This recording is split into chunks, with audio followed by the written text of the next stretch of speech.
Live from WRAL News Headquarters in Raleigh, your number one source for local news. WRAL News, coverage you can count on. This morning, a cold front moving east, less humid air moving into the Carolinas. We'll show you how long that lasts and when we see the potential for near record heat coming up. Social media ban. Today, how lawmakers in Raleigh are working toward keeping your kids away from some apps and how the rule would be enforced. Challenging tariffs, the vote happening today to push back against new moves, and how Senator Thom Tillis of North Carolina is expected to be part of it today. And play ball. This is a live look at the DBAP, where the Durham Bulls play their home opener tonight. The new features you can expect when you root for the home team this season. Yes, and it's 1, 2, 3. You're in. Everybody's in at 6 o'clock here on WRAL. I'm Renee Chu. I'm Jeff Hogan. I won't sing anymore. Certainly.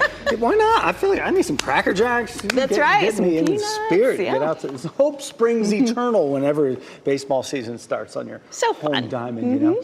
Chris Michaels is over in the WRAL Severe Weather Center right now. We all hope that some of that pollen got knocked out of the sky with that rain last night. Yeah. It is not affecting Renee Chu and the pipes you have. No, that was really impressive.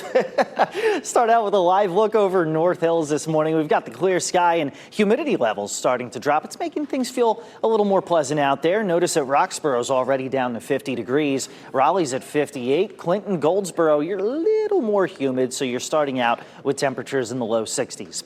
Out the door this morning, maybe taking the dog for a quick walk. Temperatures will be in the mid 50s from 7 a.m. until about 9 a.m. in the Triangle. Midday temperatures in the mid 60s. Sunshine today and highs in the low 70s. Pretty much can't ask for much better than that. Only downside is once again going to be the pollen levels. They're creeping back up even after all the rain that we saw. They'll come down ever so slightly Thursday, but they'll go right back up as we're tracking some big time heat. I'll show you how close we get to records coming up in just a bit. Ken? 601 Chris here in Wake County. We got reports of Raleigh police officers working to get rid of some type of road debris on Bell Drive, not far from Edison Road. This is just off Sunnybrook Road. We're working to figure out exactly what type of road debris, but if you live in this neighborhood, just know that Raleigh police is trying to get rid of whatever that's in the road. It was windy last night, so who knows what it can be. But elsewhere, all our major routes really are delay-free at this hour from Windall to Raleigh-Durham and Chapel Hill. Let's leave you with this live look at I-40 and Wade Avenue. Traffic is definitely picking up, but flowing nicely in both directions. You're getting ready to head outdoor. Tune us in on the radio, 101.5 HD3. Happening today, a ban on social media for kids under the age of 14 moves forward at the Legislative Building. WRAL's Laura Levine joins us live there this morning. And Laura, this would apply to apps including Instagram and TikTok, and the platforms would be held responsible. Very popular platforms. Good morning, Jeff. So some lawmakers here at the Capitol, they want to remove these social media accounts from the phones of younger teens. That's the motive behind this proposal that they will be debating today. 14 and 15-year-olds would have to get parental permission to have a social media account, and parents would be able to shut it down as well. The law would apply to apps like Facebook, Instagram, TikTok, Snapchat, and YouTube. Social media companies who do not comply with the law could be subject to a $50,000 fine. They could also be sued by a user's parent. WRAL state government reporter Will Doran explains more of the effects that this could have. Right now, parents obviously want to be involved in their children's social media activities. This will make it so that they have to actively give their permission for their kids to sign up for one of these accounts if they're 14 or 15. And if they have a younger kid who's on one of these sites who might lose access to their account, they need to be aware that, they could be upset if this becomes law. There are still so many questions on how this proposal would work, what it would look like. The House committee will meet here today to debate this topic at 1 p.m. Laura Levine, WRAL News, live in Raleigh. Today, the man accused of stealing from a jewelry store before leading police on a chase that ended in this crash in Garner is due in court. Sky 5 flew over the scene of the crash yesterday at US 70 and Yergin Road. Court documents show 35-year-old Marshall Thornton is facing more than 24 charges related to the theft, chase, and crash. Officers say the theft happened at Anfisa's Jewelry. When they tried to stop the suspect near White Oak Road, he sped away before crashing. He was taken to the hospital for evaluation before being released into police custody. No one was hurt. Today, Raleigh City employees will learn more about possible pay increases. City Council will get an update today on the findings of their compensation and classification study. That'll include updates on pay range, benchmarking information by job category, as well as pay structure recommendations. Mayor Janet Cowell has said the study will help determine police pay and possible increases this budget cycle. Firefighters have also been pushing for separation allowance. City Council meets at 1 o'clock this afternoon. We are working to learn more about two people found dead at a home in Wilson. An officer responded to a call to this home on Snowden Drive just before 5:30 yesterday evening. That officer found two people dead inside there. Police say they have a person in custody. No additional information has been released about how those people died or the person arrested. Today, several Senate Republicans may join Democrats in a vote to block tariffs on Canada as you look live at the U.S. Capitol. Senator Tom Tillis of North Carolina indicated that he may vote for a resolution blocking the tariffs. In a statement to CNN, he says, "We need to fight battles with our foes first and then try to figure out any inequities with our friends second." Republican Senators Rand Paul of Kentucky and Susan Collins of Maine also plan to vote for the resolution. Even if it passes, it is unlikely to be taken up by the House. Your time is 6:06 here on the WRAL Live Center. We are now entering the 11th hour of New Jersey Senator Cory Booker still speaking on the Senate floor in protest to President Donald Trump's actions. Now, Booker has yielded the floor momentarily to different lawmakers as they're having a moment to speak. But essentially, he is again speaking against actions from the Trump administration, saying that he'll keep speaking, quote, as long as I am physically able. He began around 7 o'clock last night. Again, he's in the 11th hour of speaking in protest. He said that he sincerely believes that our country is in crisis and that the president has created harm on American safety, financial stability, and democracy. Now, I did check the president's Truth Social account just moments ago. He hasn't addressed this just yet, so I'll be watching for that. And this is all happening just a day before tomorrow, what's slated to be Liberation Day, according to President Trump, which we're supposed to see a rollout of new tariffs that are affecting all nations. Chris, thanks. Tonight, the Raleigh Police and Fire Departments will face off in a friendly hockey matchup. The Battle of the Badges is happening at Lenovo Center, all for a great cause. The game will benefit Raleigh police officer Max Gillick. He was shot in the line of duty back in January. Gillick was released from the hospital a little over 2 weeks ago.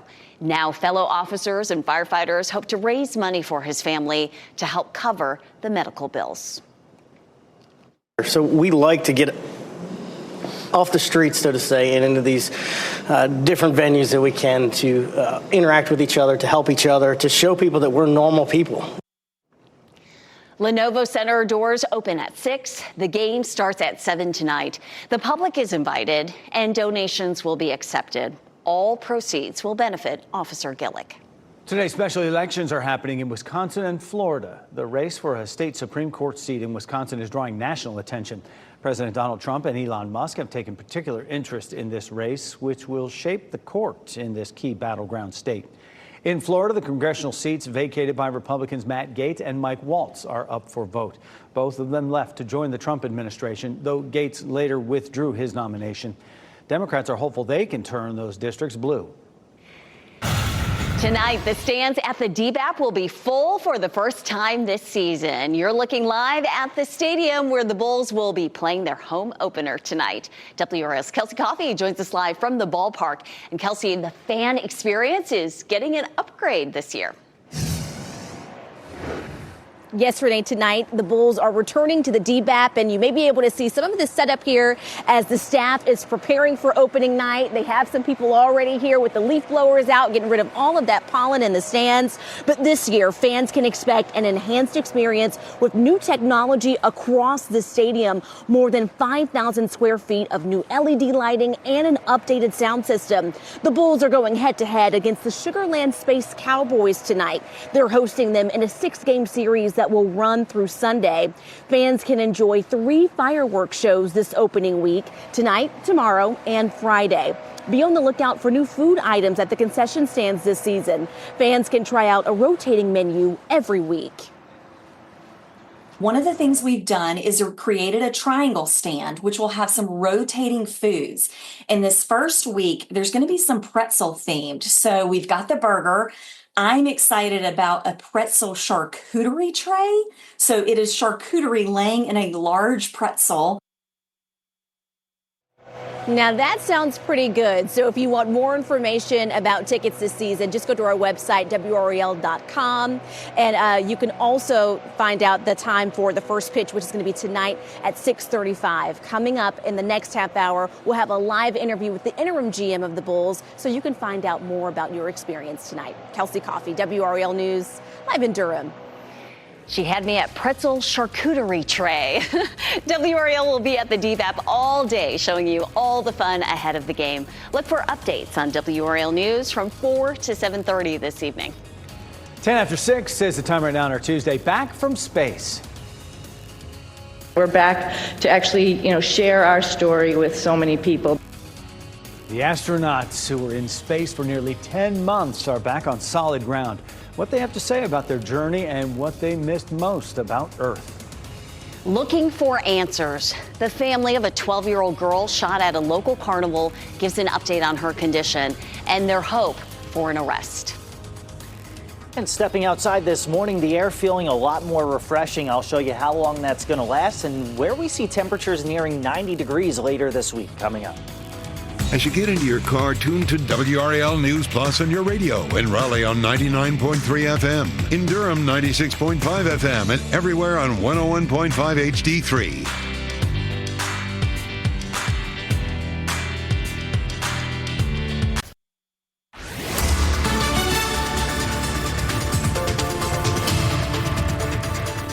6:14 this morning, a live look outside at the azalea gardens, and you just love to see everything greening up and turning brighter out there. Yeah, even if there's pollen in the air, at least things are looking nice for you. Feeling nice as we're stepping out the door. Town by town, Holly Springs and Garner down to 55. Cary, you're down to 53, and Roxborough down to 50 degrees. A little milder farther to the east. Fayetteville and Goldsboro waking up to temperatures in the low to mid 60s. Most of us, at least over the course of the next 3 hours, will start out with temperatures in the mid 50s. Midday temperatures in the mid 60s and highs today in the low 70s. Very comfortable, pleasant feel to the air. We'll show you how long the low humidity is going to last, and then we'll show you the couple of days where we see near record high temperatures this week coming up in your full forecast. Ken? Chris, a comfortable morning commute if you're in Wake County and surrounding communities. Nothing major to report. So let's check out those communities to our east. All the major routes at Knightdale, Zebulon, Lewisburg Road, all delay free at this hour. So let's stay down these, shall we? Give you a live look at I-87 and New Hope Road. Traffic has definitely picked up and flowing nicely in all directions. And Jeff, coming up in less than 5 minutes, I'll take a look at some of those drive times heading into the Bull City. All right. Thanks for that, Ken. Appreciate it. A Fayetteville family, meantime, is calling for justice and answers after a 12-year-old girl was shot at a carnival. Adriana Bethea remains in the hospital on a ventilator after the March 22nd shooting. She and her family were at a carnival when someone shot into a crowd there. One of these shots hit her in the chest. Adriana's aunt says the girl can communicate using some sign language that she recently learned. This past weekend, if you tap her and you say, like, you tap her arm or her hand and you say, Adriana, she'll look at you, she'll wave, she make her little heart signals and try to smile as good as she can with the, because she has the tubes. And police have not made an arrest in this shooting case. Adriana's family says they're hopeful someone will come forward with information. The death of former New York Yankee Brett Gardner's teenage son in Costa Rica is now believed to have been caused by carbon monoxide. 14-year-old Miller Gardner died March 21st in his hotel room while on vacation with his family.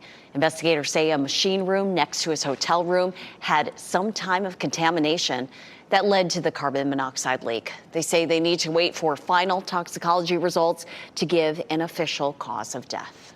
A space mission that garnered worldwide attention. NASA astronauts Sonny Williams and Butch Wilmore are speaking out for the first time since returning to Earth after their 9-month-long stay in space.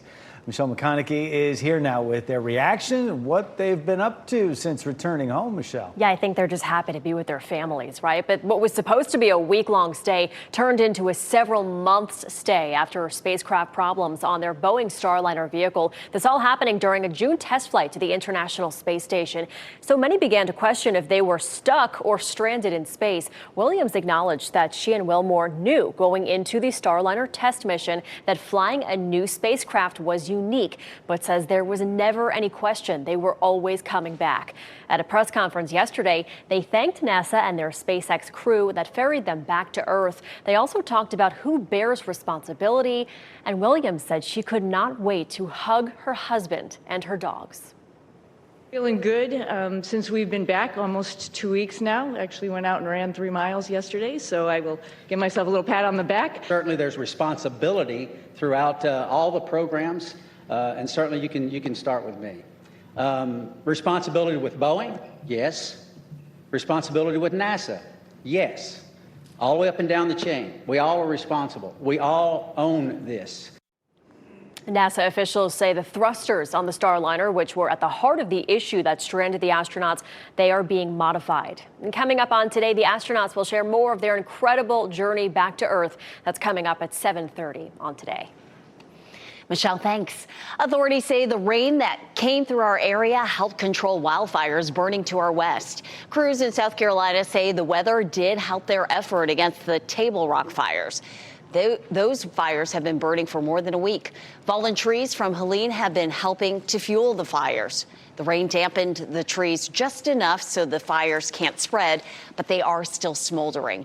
The rain also wet the leaves, stopping the fire from spreading through them as well.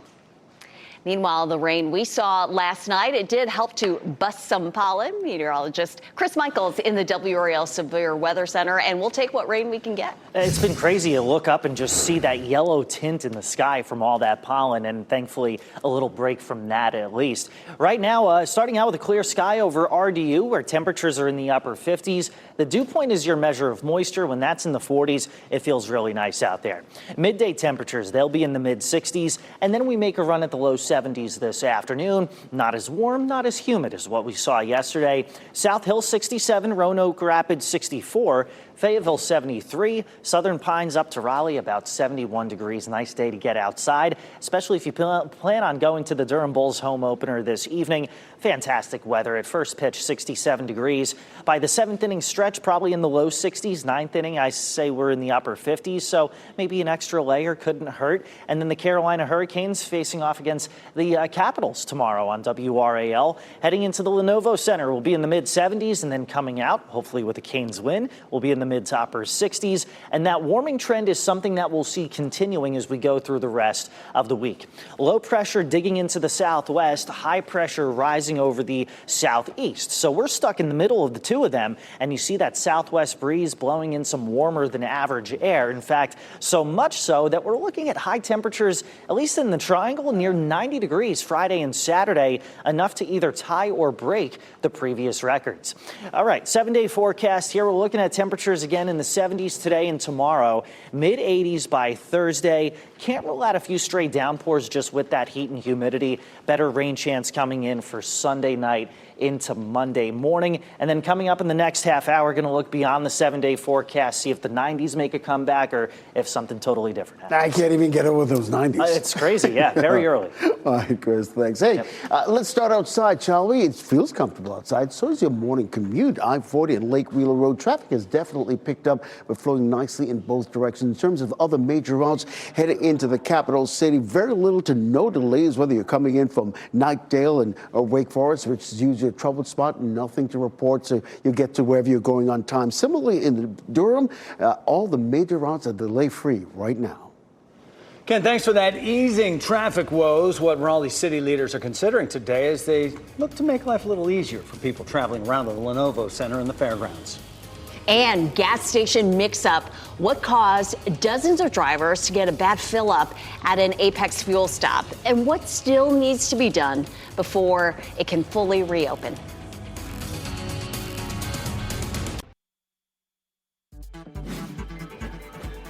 This What's Trending report, sponsored by Rug & Home. We are getting our first look right now at the TV series that was filmed in part in Chapel Hill. Ken Smith here now with what's trending. Ken. Yeah, Renee and Jeff, this caused quite a buzz at Chapel Hill at the time. Prime Video sharing promotional photos from season 3 of The Summer I Turned Pretty. You may recall the hoopla around some filming last summer at UNC. Season 3 is scheduled to be released in July. Yeah, this series is a beautiful coming-of-age story. Seasons 1 and 2, the characters were in high school. So season 3, they're not going to college.